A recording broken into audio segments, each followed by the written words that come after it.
Muy buenos días, queridos y apreciados amigos y hermanos que están conectados con este grupo, entendidos en los tiempos. En esta mañana queremos proseguir en este tema crucial para la iglesia, crucial para cada uno de nosotros, que es la venida del Consolador a cada una de las vidas del remanente fiel.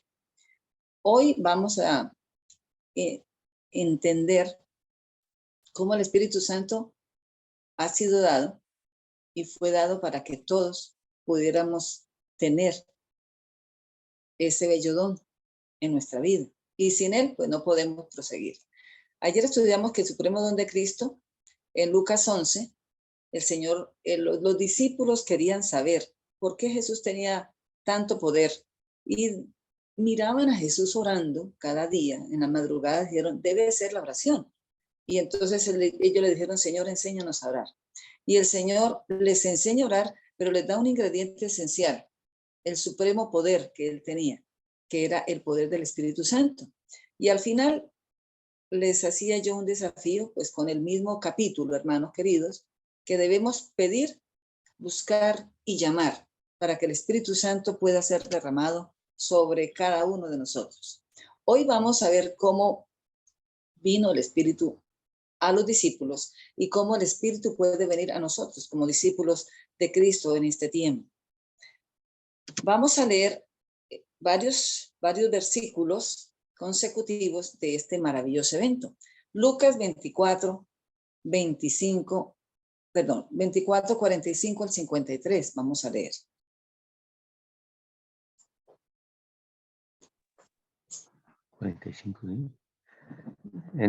Entonces les abrió el entendimiento para que comprendiesen las Escrituras y les dijo, así está escrito y así fue necesario que el Cristo padeciera y resucitase de los muertos al tercer día y que se predicase en su nombre el arrepentimiento y el perdón de pecados en todas las naciones y comenzando desde Jerusalén. Y vosotros sois testigos de estas cosas. He aquí, yo enviaré la promesa de mi Padre sobre vosotros, pero quedaos vosotros en la ciudad de Jerusalén hasta que seas investidos de poder desde lo alto. Y sacó afuera hasta Betania, y alzando sus manos los bendijo. Y aconteció que bendiciéndoles se separó de ellos y fue llevado arriba al cielo. Ellos, después de haber adorado, volvieron a Jerusalén con gran gozo y estaban siempre en el templo alabando y bendiciendo a Dios. Amén. Amén. Vamos ahora a leer Hechos 1, del 1 al 8, para mirar el relato de todo este acontecimiento maravilloso. Dice así la palabra de Dios. En el primer libro, Teófilo, escribí de todo lo que Jesús hizo y enseñó, hasta el día en que fue llevado al cielo, después de dar instrucciones por medio del Espíritu Santo a los apóstoles que había elegido. Después de haber padecido, se presentó a ellos con muchas pruebas concernientes, convincentes de que estaba vivo. Se les apareció durante 40 días y les habló del reino de Dios. En una ocasión en que comía con ellos, les mandó que no se fuesen de Jerusalén, sino que esperasen la promesa del Padre y que oísteis, dijo de mí, porque Jesús bautizó con agua, pero vosotros seréis bautizados con el Espíritu Santo dentro de pocos días. Entonces los que se habían reunido le preguntaron, Señor, ¿restaurarás el reino a Israel en este tiempo? Él contestó, no os toca a vosotros saber los tiempos o las épocas que el Padre puso en su sola potestad, pero recibiréis poder cuando venga sobre vosotros el Espíritu Santo, y me seréis testigos en Jerusalén, en toda Judea, en Samaria y hasta lo último de la tierra. Bien. Vamos metiéndonos en el relato de cómo fue cuando el Espíritu Santo fue prometido a los discípulos. Ahora vamos a leer Hechos, capítulo 2, versículos del 1 al 7.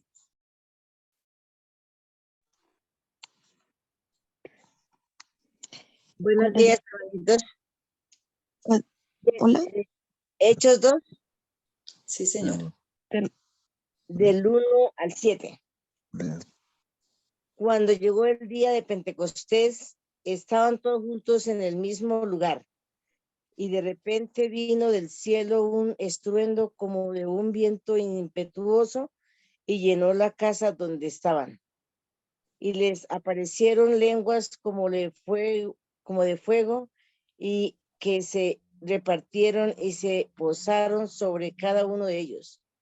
Todos fueron llenos del Espíritu Santo y empezaron a hablar en otras lenguas, según el Espíritu les concedía que hablasen.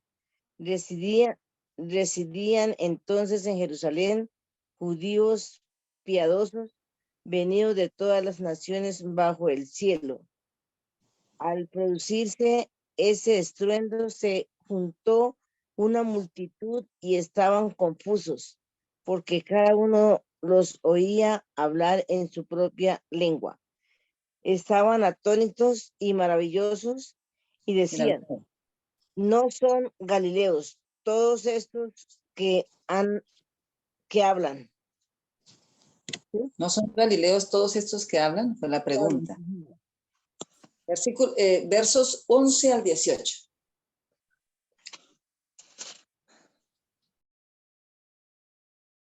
Del mismo capítulo 2, 11 al 18. Dice, cretenses y árabes los oíamos hablar en nuestra propia lengua y estaban todos atónitos y perplejos diciéndose unos a otros: ¿qué quiere decir esto? Pero otros burlándose decían: están borrachos. Entonces Pedro, poniéndose en pie con los 11, alzó la voz y les habló diciendo: judíos y todos los que habitáis en Jerusalén, esto os sea notorio y oíd mis palabras, pues estos no están borrachos, como vosotros suponéis, puesto que es la hora tercera del día. Pero esto es lo dicho por el profeta Joel: en los postreros días, dice Dios, derramaré mi espíritu sobre toda carne, y vuestros hijos y vuestras hijas profetizarán. Vuestros jóvenes verán visiones y vuestros ancianos soñarán sueños. Y de cierto, sobre mis siervos y sobre mis siervas, en aquellos días derramaré mi espíritu y profetizarán, y haréis señales, prodigios arriba en el cielo y señales abajo en la tierra, sangre, fuego y vapor de humo. El sol se convertirá en tinieblas y la luna en sangre antes que venga el día del Señor grande y glorioso. Grande y glorioso. Muy bien. Vemos aquí el panorama, hermanos, que se estaba presentando con la venida del Espíritu Santo a los discípulos, ¿verdad? Era algo portentoso, algo increíble, algo insólito, algo que la gente no podía comprender, solamente los mismos discípulos, ¿verdad? Y era la hora tercera. Entonces, vemos cómo en la hora tercera era una hora muy temprana, ¿no? ¿Cuál es la hora tercera? Según hemos estudiado. Calendario romano, 9 de la mañana. A las 9 de la mañana, es decir, no podían estar borrachos a las 9 de la mañana, como estaban diciendo, porque era muy temprano. Vamos al versículo 21. 21 hasta 21. Solamente Y el 21. todo aquel que invocar el nombre del Señor será salvo. Muy bien. Y ahí está. Y todo aquel que invocar el nombre del Señor será salvo. ¿Con qué? Con el derramamiento del Espíritu Santo. Ahora, el versículo 32 y 33. Sigue, David. Dice: a este Jesús resucitó Dios, de lo cual todos nosotros somos testigos. Así que exaltado por la diestra de Dios y habiendo recibido del Padre la promesa del Espíritu Santo, ha derramado a estos que vosotros veis y oís. Ok. Veis y oís. A estos que vosotros veis y oís fue derramado el Espíritu Santo. Vamos al versículo 36 al 39 y terminamos la lectura.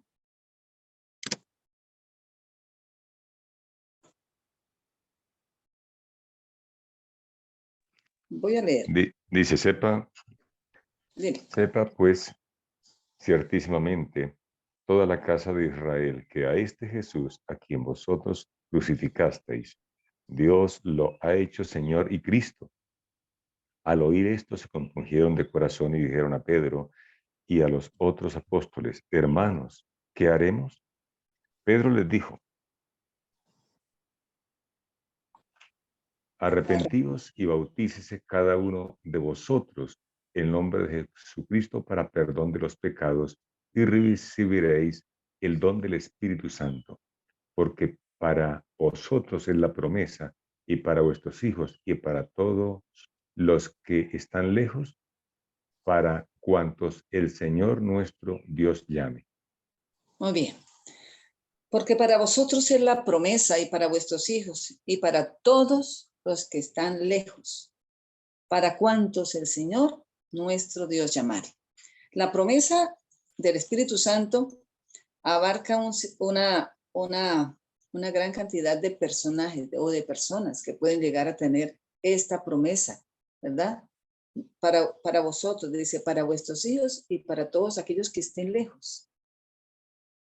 ¿Que estén lejos de quién? De Dios, ¿verdad? Y para cuantos el Señor os llame. La promesa de la venida del Espíritu, volvimos a repasar este evento, hermanos, porque es muy significativo para el remanente fiel hoy. Nosotros, ¿qué estamos esperando? El derramamiento del Espíritu Santo en la lluvia tardía. La lluvia tardía. Entonces tenemos que saber todo como desmenuzadito. ¿Cómo fue que ocurrió la venida del Consolador en la lluvia temprana con los discípulos? Para nosotros también tomar todo esto y aplicarlo para que podamos recibir la lluvia tardía. La venida del Consolador, cuando Cristo se dedicó a elegir a los 12 hombres, por medio de quienes había de difundir en la iglesia cristiana su palabra, no lo buscó en la venerable escuela de los profetas o de la cultura y la filosofía de ese tiempo. Tampoco fue exclusivo para el círculo del Sanedrín, no. No mandó por ellos a Grecia, el centro de la filosofía y la cultura de ese tiempo, ni tampoco fue a Roma, al centro del genio legislativo y las proezas militares del tiempo. Para encontrarlos no buscó en ninguna de esas partes, más bien recorrió las brillantes playas de Galilea y seleccionó a hombres humildes cuyos corazones estaban suficientemente grandes para admitir al Señor de la Gloria, hombres que estuvieran dispuestos a anonadarse para que Cristo lo fuera todo, hombres que por medio de los cuales el Espíritu Santo pudiera obrar sin ser impedido por los sofismas humanos, el egoísmo y un espíritu de superioridad. Fíjense, hermanos, cómo fue elegidos aquellos hombres y cómo eran los que más adelante iban a ser el receptáculo de la obra del Espíritu. Totalmente ineptos, hermanos, debían ser estos hombres para cumplir la tarea designada. Me pareció muy interesante este enfoque, hermanos queridos, del libro, el libro de la venida del Consolador, que tiene tantas sorpresas para mi vida en este tiempo. Sin embargo, llevarlos al estado esencial de la mente y el corazón fue una tarea ardua y dificultosa. No fue concluida durante la permanencia física de Cristo en la tierra. Por 3 años y medio, los discípulos oyeron a uno mayor que Salomón, de sus proezas y de sus labios escucharon las verdades del Evangelio. Fueron testigos oculares de sus milagros A ellos se les fue explicado el significado íntimo de las parábolas. Si todos los hombres necesitaban, era un maestro lleno de lecciones y de sabiduría divina, como era Jesús. Entonces los discípulos, hermanos, deberían haber sido los más calificados de todos los hombres para llevar a cabo la comisión de evangelizar a las naciones inmediatamente después de la ascensión de Cristo. Sus luchas por la supremacía y su abandono a su Señor declaraban que no estaban preparados todavía. Todavía eran totalmente ineptos para llevar a cabo la tarea designada para ellos. Ellos se desanimaron completamente al verlo expirar en la cruz. Según lo registra Lucas 24, 21, ellos quedaron totalmente en depresión cuando Jesús murió. No se daban cuenta de que su muerte significaba vida para ellos. Hechos 1:6 nos dice que la muerte de Jesús era vida para los discípulos. No habían progresado, estaban atados por el materialismo y estaban atados por sus prejuicios nacionales, culturales. No comprendían la misión del Mesías. Soñaban con la restauración de lo antiguo, cuando lo nuevo debía ser inaugurado. Su amor y confianza eran intensamente profundos, hermanos. Lo habían abandonado todo por seguir a Cristo. Sabían que la resurrección era un hecho glorioso y a pesar de todo esto, eran incompetentes para realizar la tarea propuesta. Vemos que los discípulos nos dan ejemplos a nosotros hoy como discípulos finales. Condenados al fracaso sin el Espíritu estaban los discípulos. El Señor Jesús, antes de irse, hizo a sus discípulos un énfasis en 3 asuntos. Vamos a leer Mateo 28, 18 al 20.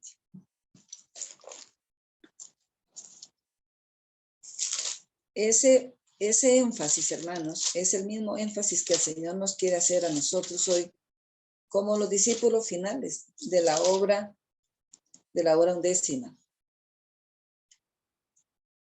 Dice, Jesús se acercó y habló diciendo, toda potestad me es dada en el cielo y en la tierra. A todas las naciones, bautizándolos en el nombre del Padre, del Hijo y del Espíritu Santo, enseñándoles que guarden todas las cosas que os he mandado, y aquí yo estoy con vosotros todos los días hasta el fin del mundo.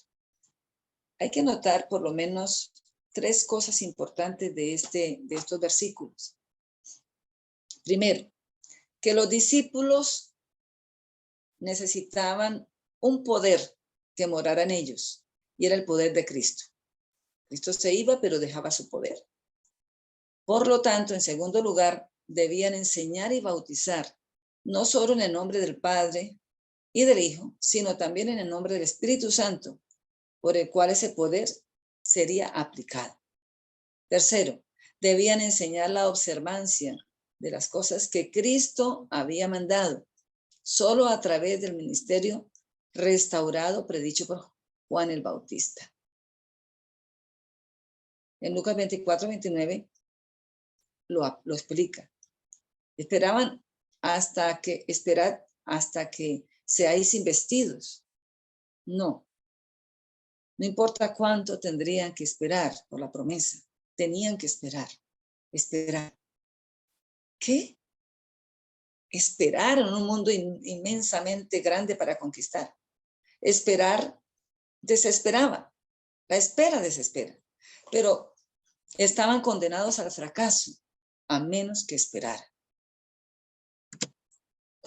Nadie está equipado para servir al Evangelio o para el servicio en el Evangelio a menos que haya sido investido por el poder celestial. El conocimiento no es suficiente. No basta la actividad, hacer programas, no basta eso.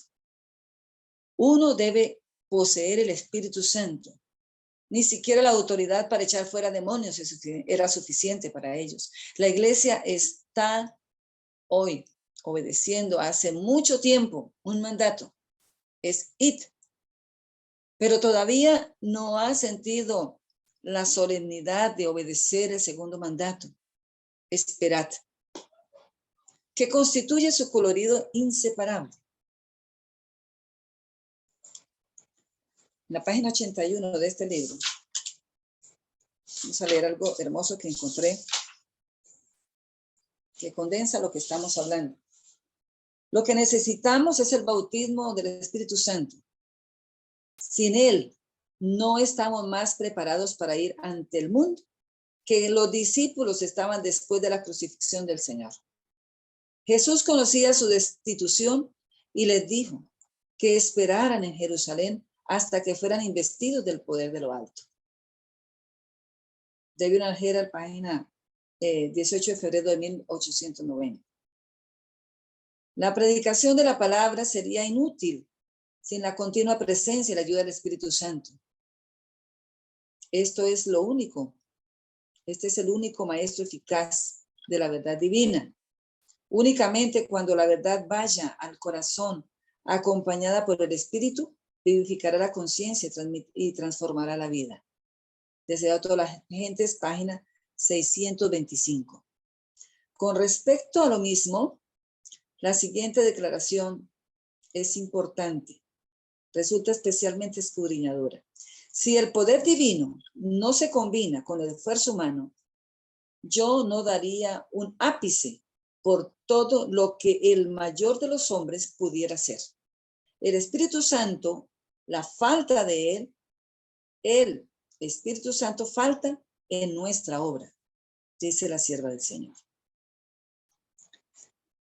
El Señor no está apresurado, aunque los hombres lo estén. Dios envió a Moisés durante 40 años al desierto a fin de capacitarlo para la obra. ¿Debía pasar Moisés 40 años en el desierto para capacitarse?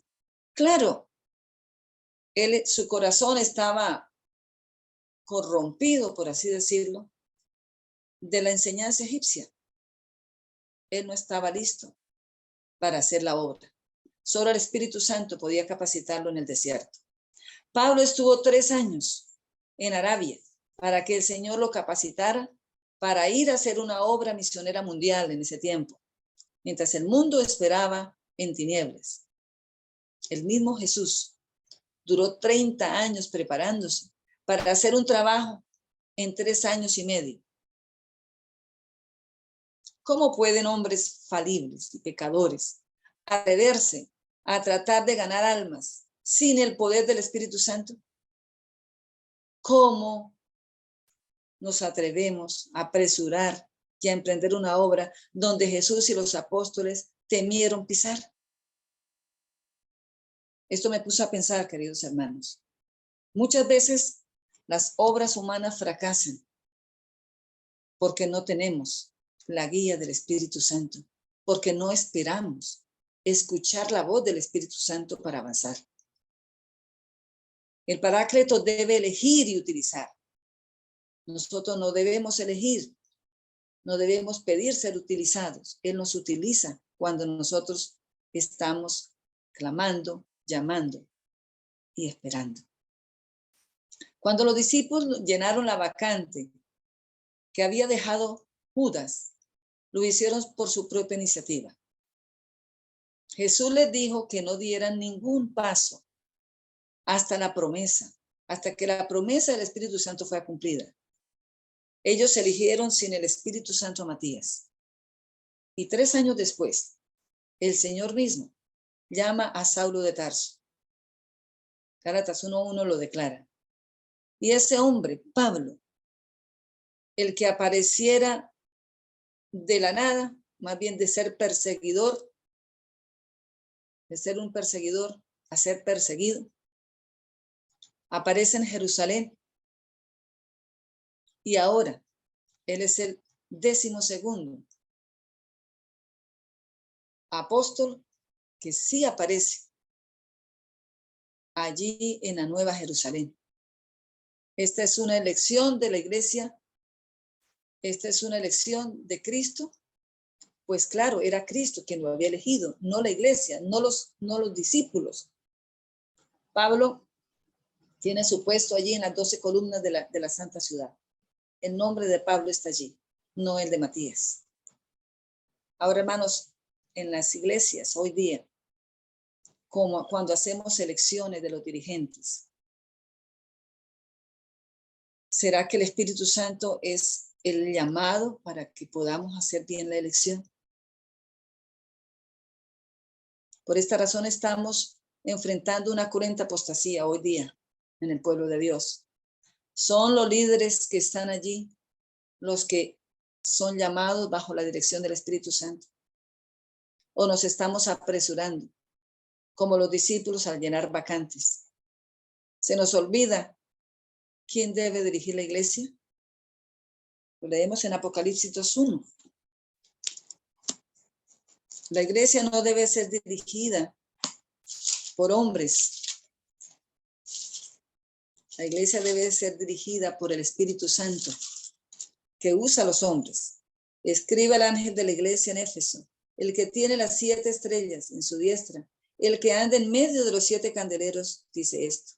Y empieza él a dirigir su iglesia. Es Dios.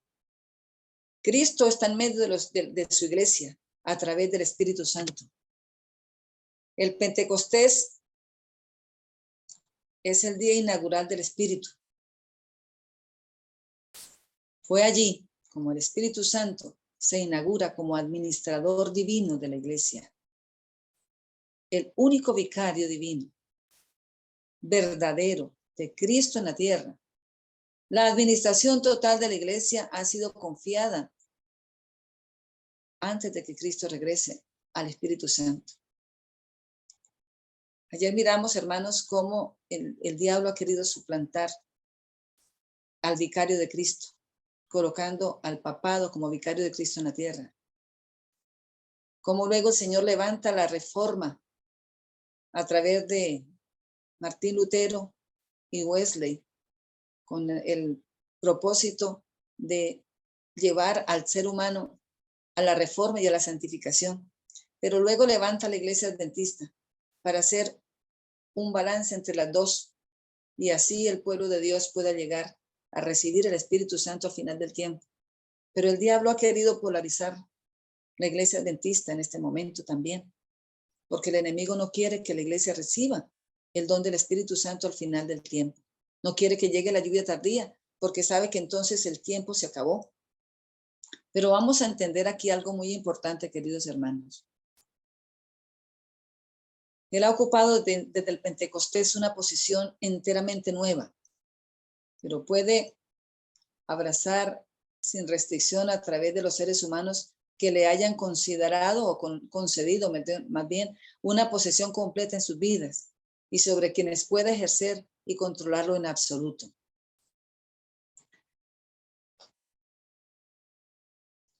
La venida del Consolador es lo que más el pueblo de Dios debe estar ansiando, añorando, pidiendo y clamando. Esperad. Fue la orden del Pentecostés. Cuán difícil es esperar a Dios. Es fácil pensar que estamos perdiendo tiempo si esperamos que el Espíritu Santo nos colme de poder. Por eso, demasiado a menudo, vamos a trabajar por Dios sin recibir primero la unción de Dios. Pero es inútil que alguien corra sin ser enviado. Es inútil que se trabaje sin ungimiento. Muchos tienen demasiada premura como para esperar la preparación del corazón que se necesita supremamente. Vivimos en días de tareas múltiples, cuando en nuestro afán por alcanzar números olvidamos la calidad de la obra. Estamos viviendo este tiempo, hermanos. ¿Cuántas almas se bautizan y cuántas salen en un año, en 2 años? Algunos duran hasta 5, pero sin el Espíritu Santo, sin que el Espíritu Santo realmente sea el que haga la obra, hermanos. Por eso es que tenemos estas cifras, por lo menos en la división interamericana, tan alarmantes.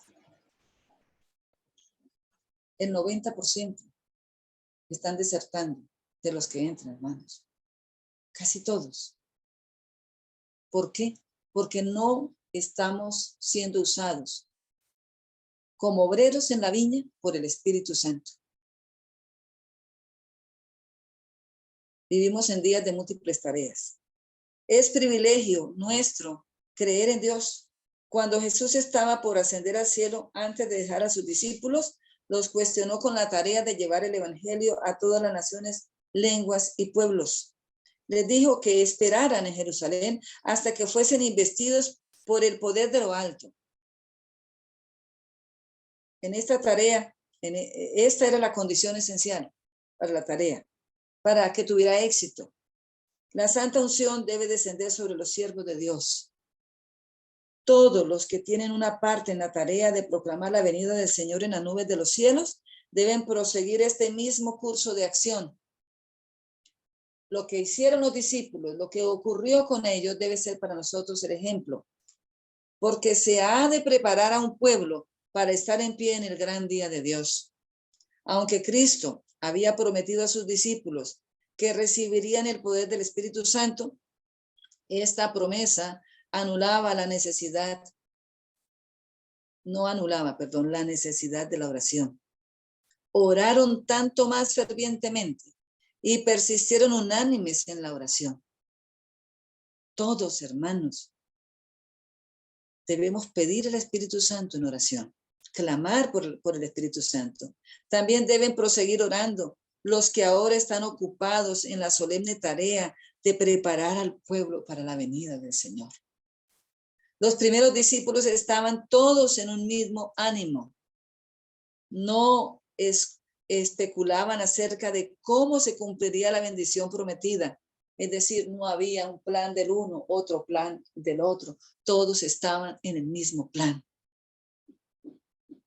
No especulaban acerca de cómo se cumpliría la bendición prometida, ni tenían ninguna rara teoría que ofrecer al respecto. Ahora todo lo estamos viendo, hermanos, cuadriculado. El programa de la escuela sabática, hasta el sermón que se debe predicar en un día especial, todo está metido bajo una perspectiva humana, no bajo la dirección del Espíritu, hermanos. Eran uno en espíritu y en fe. Estaban todos de acuerdo. Qué bello, hermanos, entender que el Señor en este tiempo quiere que nosotros comprendamos que no es nuestro trabajo lo que nos habilita para recibir al Espíritu Santo. Es el trabajo del Espíritu Santo en mi vida lo que me va a habilitar para yo desarrollar el trabajo que Dios quiere que yo haga. Pero hay una condición. El Señor dijo, id, ¿verdad? Pero también dijo, esperad a que venga el Espíritu Santo. Esperamos en Él para que nos direccione cuando vamos a hacer la tarea que creemos que es de Él. Esto para mí fue, hermanos, un latigazo fuerte, porque yo soy intrépida para hacer las cosas a veces. Y quiero hacer planes que supongo yo son del Espíritu Santo, o es el Espíritu Santo quien me guía, pero aquí entendí que no es así. La perpetua actividad es nuestro peligro. Oigan bien. Los hombres perecen y la última gran crisis nos confronta. ¿Estamos de acuerdo? De modo que trabajamos fervientemente, frenéticamente. Lo mismo que los discípulos afanados porque habían pasado toda la noche sin pescar nada. Nos acordamos de ese episodio. Pero en las primeras horas grises del amanecer, unos pocos minutos en presencia directa con el Salvador, bajo la dirección específica de Él, colmaron las redes vacías. muy pocos han esperado por el cielo para ser equipados para el servicio cristiano. ¿Por qué tantos hombres de Dios han fracasado? Porque el Espíritu Santo no era realmente el que los guiaba. Ellos querían usar al Espíritu Santo. Lo hicieron los discípulos. Ellos remaron, estuvieron en una noche echando las redes infructuosamente. Pero cuando aparece el Salvador, su Salvador, entonces sus redes fueron llenas. Nosotros no tenemos a Cristo hoy acá. Cristo está en el cielo, en el santuario con el Padre. Podemos acceder a Él, pero tenemos al Espíritu Santo, porque Él es el que nos da acceso a Cristo. Él quiere colocar a Cristo en nuestra vida, interiormente. Que Él, sus vivencias, su vida inmaculada, pueda vivir en nosotros para que podamos ser nosotros también herederos del reino celestial. Así como él y el Padre eran uno, nosotros, por medio del Espíritu Santo, podemos ser uno en Cristo. Nosotros, hermanos queridos, en 5 minutos que hayamos sido revestidos por el poder del Espíritu Santo,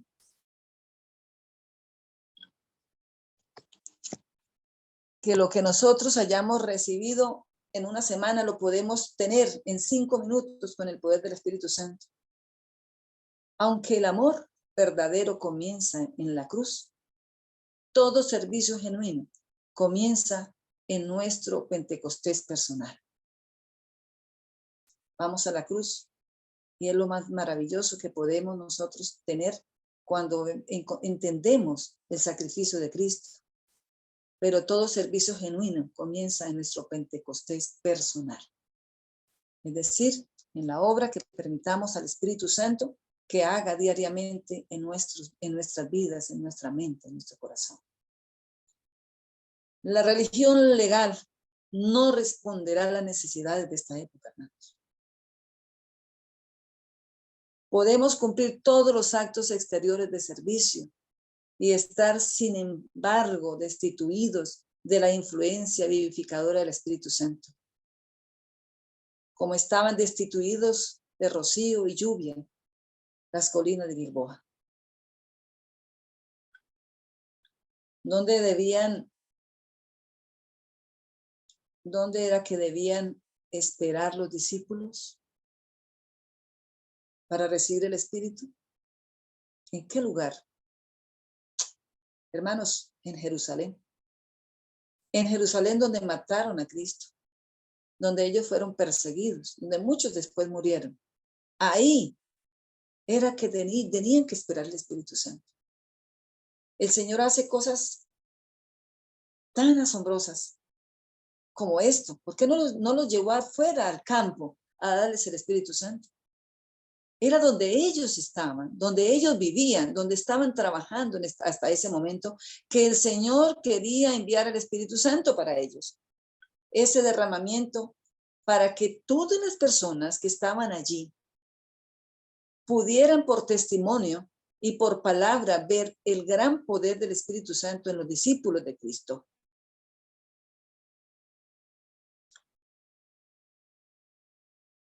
Los discípulos no querían estar allí. Allí habían matado a su Señor. Sus mentes fueron transportadas de lo material y terrestre a lo espiritual. La visión que se puso en medio de ellos era mundial. Y el poder pentecostal se confería solamente en base a ella. Ahora el horizonte de los discípulos se expandió para concluir al mundo la obra que el Espíritu Santo quería que hiciese. ¿Notan, hermanos, de dónde quiere ir el Señor? De lo malo para nosotros visualmente, de lo que no nos gusta, a lo que Él quiere que hagamos para impactar al mundo, para conmover a las personas a través de su Espíritu.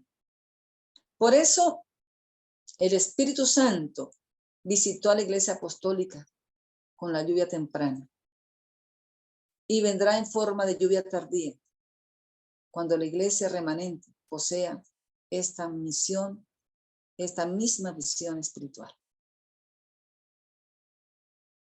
¿De qué estamos llenos hoy, hermanos?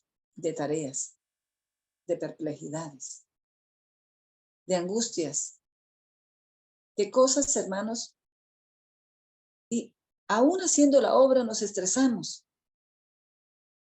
Aún haciendo lo que llamamos la misión del Señor, estamos afanados. ¿Será esto la obra del Espíritu Santo? Lógicamente que no. Estamos estudiando que tenemos que esperar. Muchas veces queremos decir, no, es que tenemos que hacer esto porque si no lo hacemos, entonces no se va a poder concluir esta parte que estamos trabajando. Pero estamos orando para saber si el Espíritu Santo está guiando esa obra que queremos hacer. Para mí fue, hermanos, una gran enseñanza leyendo este libro. Porque muchas veces hemos hecho la obra, yo he hecho obra sin la obra del Espíritu. Sino porque los discípulos cuando empezaron a hablar, estamos leyendo al comienzo, ¿qué fue lo que ocurrió?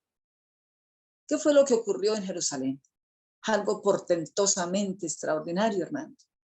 Los discípulos hablaban, hombres iletrados quizá, muchos de ellos pescadores, toscos, hablaban y todos se entendían en el propio idioma. Habían personas de todo el mundo. Era el centro de convención del mundo antiguo, Jerusalén. Y no fueron ellos, fue el Espíritu Santo el que hizo esta obra. Solamente ellos fueron receptáculos del poder del Espíritu. Nosotros, hermanos, tenemos que comprender que la obra no es nuestra, la obra es del Espíritu. Ahora, estudiamos también y recalcamos allí que el Señor no elige quizá a los encumbrados, elige a los humildes, porque ve que no tenemos, porque siente en el corazón el Señor que puede confiar en personas que no tienen pretensiones de supremacía o del saber o del competir por el saber. Siempre y cuando nuestras vidas, hermanos, estén en este sentido, el Señor nos va a usar y nos va a usar con poder. Porque eso es lo que Él anhela para este tiempo del fin.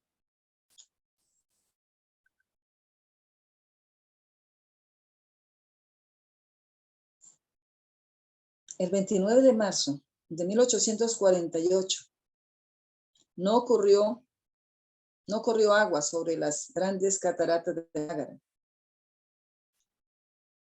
En el lago Erie, debido a la crudeza del invierno, se habían formado capas de hielo de espesor desusado.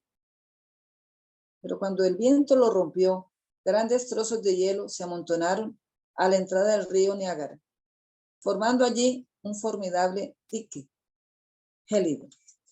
El agua del río se estancó más arriba de las cataratas, los rápidos, y se desvaneció, y la historia tuvo que registrar este fenómeno de un Niágara seco. Pero la barrera de hielo cedió pronto bajo las cálidas rayos del sol y el vasto poder del Niágara volvió a fluir. Gracias a Dios por la vuelta del poder de la lluvia tardía. Tremendas cosas, hermanos, nos esperan. Y como el profeta Joel lo anunciara, van a haber portentosos acontecimientos, nuestros hijos, nuestros jóvenes verán visiones, los viejos van a tener sueños y todos vamos a ser iluminados por la gloria del Señor también en este tiempo del fin, porque estamos esperando la gran lluvia tardía, queridos hermanos, la bendición más grande que va a poder recibir el pueblo de Dios. Pero si nosotros no tenemos en cuenta cómo fue la lluvia temprana en el día del Pentecostés a manera macro, porque nosotros ya hemos estudiado que en cada tramo del santuario hubo una lluvia temprana y una lluvia tardía. Nosotros estamos esperando la lluvia tardía del lugar santísimo. Y si nosotros, hermanos queridos, no tomamos en cuenta cómo estaban nuestros pioneros también en la lluvia temprana de este tramo, tampoco vamos a poder recibir la lluvia tardía. Ellos estaban estudiando como nosotros, pero estaban anhelando más que nada la venida del Salvador. Y esto no lo hicieron, hermanos, por su propia iniciativa. Fue el Espíritu Santo el que fue guiando en diferentes partes del mundo este movimiento adventista. Y estamos a punto de concluir, antes de que las plagas sean derramadas a la tierra, estamos a punto de concluir el juicio investigador y nuestros nombres no podrán ser sellados sin la lluvia tardía, hermanos, porque nuestras mentes no están preparadas para recibir el Espíritu Santo de manera copiosa y llegar al mundo a amonestar a aquellos perdidos. Los que estamos perdidos realmente en este momento del mapa y de lo que el Señor quiere hacer, somos nosotros, hermanos. Tenemos que reconocer que hemos hecho muchos planes sin el Espíritu Santo como nuestro guiador. Estamos orando, hermanos, porque los planes que hagamos de ahora en adelante, aprendiendo la lección de los discípulos en el tiempo del Pentecostés, estamos orando para que nuestros planes sean los planes del Espíritu, para dejarnos guiar por Él y para que Él ayude, hermanos queridos, a avanzar, a estar en comunión, como está diciendo nuestra hermana Ana, para que todos en el Señor seamos uno, como los discípulos en el tiempo de la recepción en el aposento alto fueron uno. Que el Señor nos bendiga, hermanos. Esta noche queremos hacer una reunión para que esto que hemos estudiado en esta semana, que nos falta mucho por estudiar todavía, podamos interiorizarlo y rogar al Espíritu Santo que descienda sobre la iglesia, sobre nuestra familia, sobre este hermoso grupo que nos reunimos todas las mañanas para adorar. Oremos. Bendito Padre, Señor, gracias porque tú no nos dejaste huérfanos, porque mandaste, Señor, por el pedido de tu Hijo Jesucristo, al Paráclito, a nuestro abogado intercesor ante Cristo, a nuestro Dios, nuestro Espíritu Santo, que está ahora intercediendo ante Cristo por nosotros para que podamos ser presentados ante el Padre. Señor, gracias porque no nos dejaste solos, porque aún sentimos tu influencia en nuestra vida, porque aún sentimos, Señor, que tú tienes poder en medio nuestro, porque todavía, Señor, retiene los cuatro vientos, porque tenemos oportunidad. Y hoy queremos, Señor, clamar, rogar, pedir por el Santo Espíritu en nuestro corazón. Somos incapaces de hacer esta tarea, Señor. La tarea que nos queda es muy difícil de hacer. Y los siervos tuyos, aquellos que claman y gimen, Señor, cada día envía tu Espíritu para que los aliente y les dé poder, Señor, para que no desistan de estar clamando, orando y rogando por tu pueblo. ¿Por qué no hacemos la tarea, Señor? Simplemente porque tu Espíritu no está con nosotros. ¿Por qué la tarea que hacemos es infructuosa? ¿Por qué las almas no llegan a ti, Señor? Porque nos falta el poder del Espíritu, viviendo, Señor, en nosotros, dando testimonio por nuestra propia vida que somos diferentes porque tú eres el centro de nuestro ser. Señor, en esta mañana rogamos por cada uno de mis hermanos y esperamos, Señor, que tu Espíritu Santo se derrame, Señor, sobre este grupo, para que lo que hemos aprendido, lo que hemos visto y oído, Señor, se pueda transformar en un portento, Señor, en este tiempo, para que este grupo sea poderoso, Señor, no por lo que sabe, sino por lo que es, no por lo que ha aprendido, sino por lo que ha desaprendido, Señor. Queremos ser tuyos por la eternidad, Señor, a través de tu Espíritu, Señor. Llénanos de tu poder, Señor. limpia nuestras vidas, para que humildemente podamos ir a ti y tú puedas, Señor, hacer algo que nosotros no podemos hacer. Vacíanos de pecado, Señor. Llénanos de tu justicia. Y así, Señor, tu juicio no nos alcance para ser radiados, sino por lo contrario, Señor, para ser sellados. Quédate con nosotros, Señor, en este día y en el día de preparación que es hoy, podamos sentir todo el día, Señor, la belleza y la influencia de tu Santo Espíritu. Lo pedimos en el poderoso nombre de Jesús. Amén.